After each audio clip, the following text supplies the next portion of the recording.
Now, here's meteorologist Michelle Muscatello with your live Pinpoint Doppler 12 Futurecast. Is that right?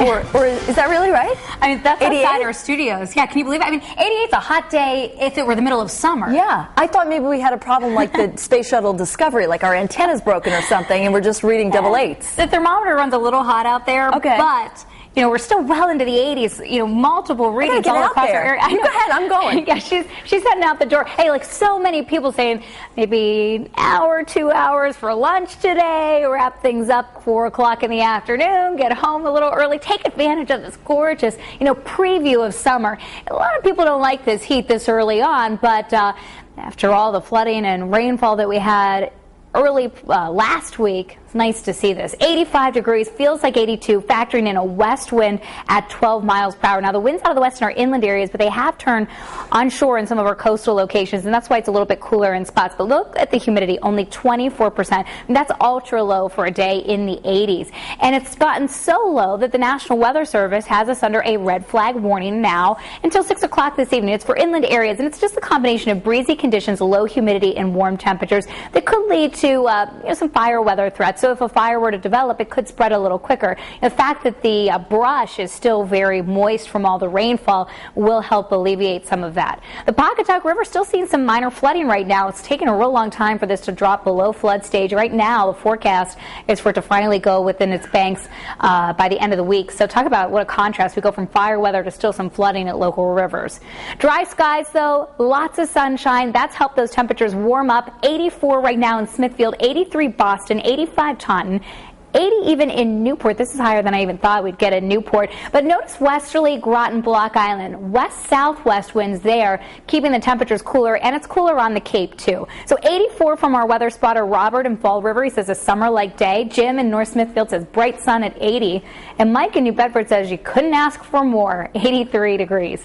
It's a warm front that came through yesterday that's unleashed all of this unseasonably mild air. The front sitting well up to our north right now, and on that west-southwest wind, we're going to tap into, again, record high temperatures. The record is 86, so already new. We're just about there, and I do think we'll break that record. Cool air up to our north and west. We've got a shift in the wind tomorrow. It's a tricky forecast for tomorrow. I think it will be cooler, and I'll talk about all the details here in a second. But for this afternoon, still coming in at 86 at 2 and at 5 this evening around 84 degrees. The beaches today, how about that? A beach forecast, April 7th, 74 degrees. Water temperature around 52, so very chilly at the water, but it can be deceiving when you get some of those cooler breezes off the ocean. The sun is very strong this time of year, so don't forget sunscreen. 77 in Newport, 82 in Wickford, Hope Valley at 84, northern suburbs in the mid-80s in Burrowville, Foster Center, and Johnston all the way up to 86. Wouldn't surprise me some of those areas to see upper 80s as well. So the summer preview continues. It is cooler on the Cape, about 81 in New Bedford, 83 Fall River, and 86 in Taunton. Very slow to cool off initially this evening, and only dropping down into the upper 50s to around 60 for an overnight low. And once again, like we've seen the last few nights, we may catch a little bit of patchy fog early. So a backdoor cold front is going to try and sneak through southern New England tomorrow. It's definitely going to work its way across eastern Massachusetts. The question is, how far west does it make it? Southwest? Does it make it all the way through Rhode Island? Well, there's a big difference. If you're on the northern side of the front, you're only in the 60s.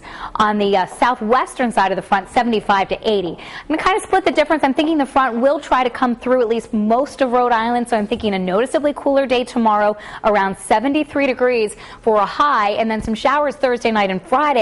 While a cold front comes through, will cool us off even more. So in the 60s on Friday and about 60, 61 for both weekend days. Very nice. All right. Thanks, Michelle.